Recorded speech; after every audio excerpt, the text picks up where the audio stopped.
Halo, Assalamualaikum warahmatullahi wabarakatuh. How are you today? I hope you are all well ya. Sudah tahun 2002 dan ketemu lagi kali ini sama Miss Puri lagi untuk pembahasan soal TO 4 Bahasa Inggris. Oke, check this one out. Kita mulai ya. 11.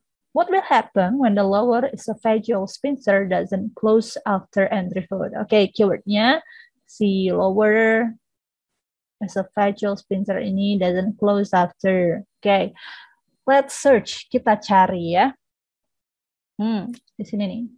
If that valve doesn't close at all the way, gitu ya. Tapi kita nggak tahu ini lower esophageal bukan yang dibahas, gitu ya. Kita lihat lagi ke atas. Nah, di sini ini ada muscular valve called lower or LS keeps stomach acid in the stomach. The LES is located, blah, blah, blah. Yeah, normally it opens to allow food into the stomach or to permit belching and then closes again. If, however, the LES opens too often or doesn't close tight enough, stomach acid can reflux, katanya nih, or seep, akan berbalik atau seep itu merembes gitu ya, into the esophagus and cause the burning sensation. Berarti ini stomach acid, si asam lambungnya itu akan berbalik lagi atau rembes gitu ya. Kita lihat, the esophagus may close down, bukan. It may cause the survivor to vomit, juga bukan. It may irritate the lining of the esophagus. Tidak dikatakan seperti itu.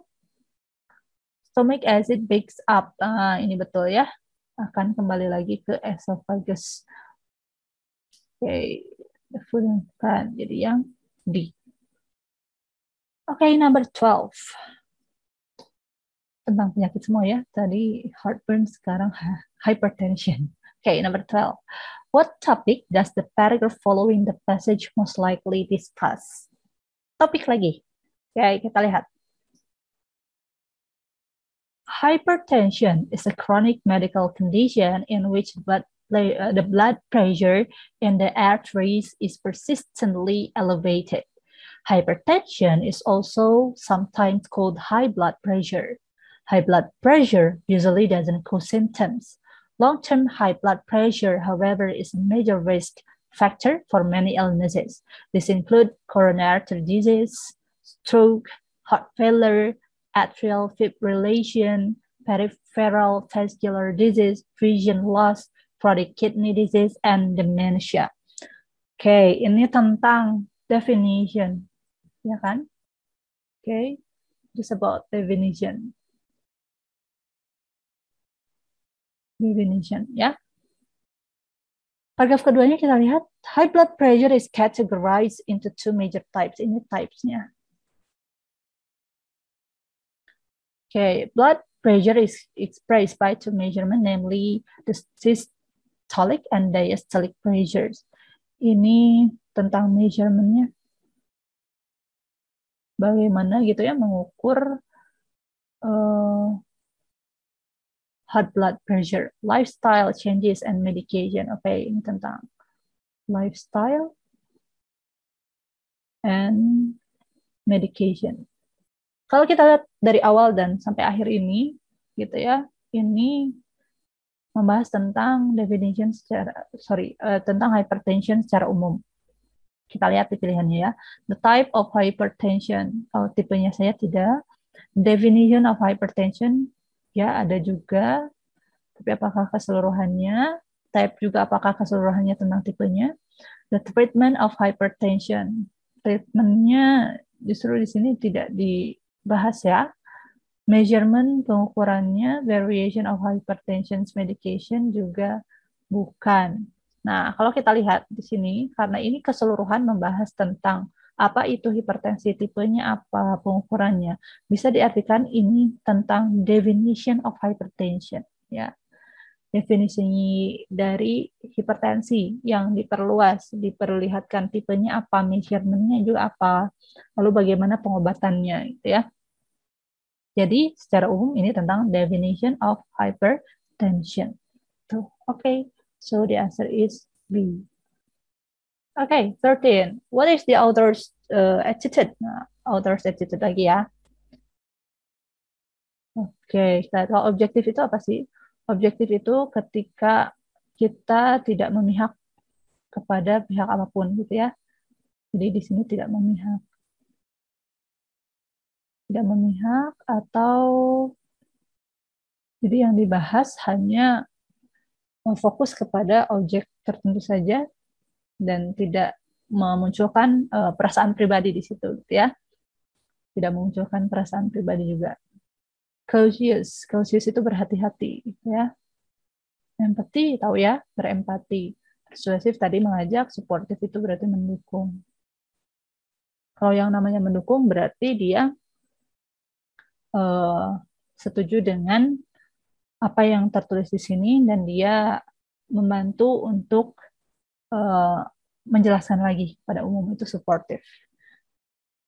Kalau kita lihat ini tentang hypertension gitu ya, ada tipenya, lalu ada tadi measurement-nya, ini harusnya paragraf terakhir lifestyle-nya. Berarti dia di sini bukan objektif, karena objektif itu berarti terhadap sosok tertentu gitu ya. Cautious hati-hati juga tidak, empathy tidak, persuasif jadi artinya dia mendukung, supportive. Oke, jadi jawabannya yang okay. Now 14. What is of the following is the best summary? Lagi ya, summary itu rangkuman. Berarti dari awal sampai akhir harus memuat ide-ide yang sudah kita sebutkan tadi. Ada definition-nya, ada kategorinya, tipenya gitu ya. Ada juga measurement-nya, ada juga bagaimana lifestyle atau pengobatannya juga ya, pengobatan yang bisa membantu hypertension. Oke, kita lihat. A. Hypertension is concerned with classification and measurement. These two should be related one to another. Bukan hanya klasifikasi dan measurement-nya saja ya. Measurement of blood pressure should be regularly done as a way out to avoid hypertension. As a result, many people can have a longer life. Measurement juga tidak hanya satu aja gitu ya, bukan summary. Hypertension, known as high blood pressure, is one of the diseases that threaten the world. Thus, the disease due to hypertension have increased. Ini juga bukan summary-nya. High blood pressure cause symptoms leading to other disease.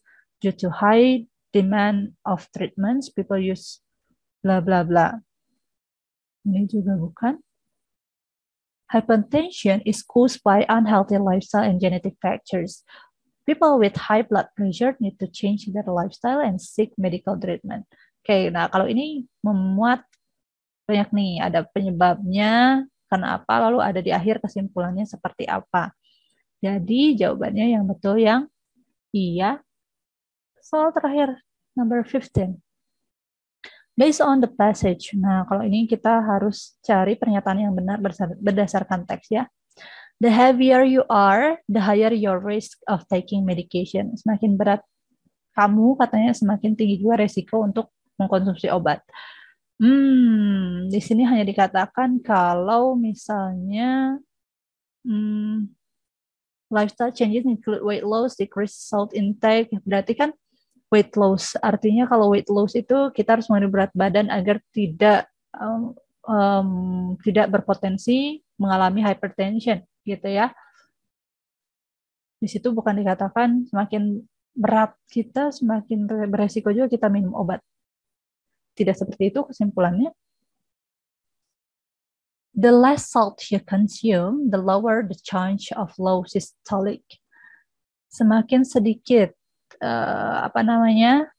garam yang Anda konsumsi, semakin rendah pula kesempatan gitu ya untuk mendapatkan sistolik yang rendah. Semakin rendah kesempatan. Di sini dikatakan begini, decrease salt intake, berarti kita harus mengurangi garam. Kalau mengurangi garam, kita tidak akan hypertension gitu ya. Kita lihat tentang sistolik. Sistolik itu adalah, ini katanya, with normalnya itu, normal blood pressure at rest is within the range of 100 and 130 of systolic gitu ya. Systolic. Nah, yang high blood pressure itu katanya above, di atas. Berarti kalau mengurangi garam ya seharusnya sistoliknya rendah dan itu berkesempatan tinggi gitu ya, bukan lower. Ini yang di sini yang membuat salahnya. The higher your blood pressure, the higher your risk of heart disease. Semakin tinggi tekanan darahmu, semakin tinggi juga resiko untuk heart disease. Nah, di sini ada long-term high blood pressure, however, is a major risk factor for many illnesses. Di sini katanya coronary artery disease, stroke, heart failure, gitu ya. Ini ada heart failure, kegagalan jantung. Berarti ini mungkin bisa. The more you focus on hypertension, the more you need to sit. Oh, ini enggak. Semakin kamu fokus pada darah tinggi ya, hipertensi, makin juga kamu butuh bantuan untuk semakin kamu juga butuh bantuan kan ya. The more birth control pills you take, the higher chance of low diastolic. Ini juga tidak. Jadi jawabannya yang C. Okay, finish. Thank you for your attention.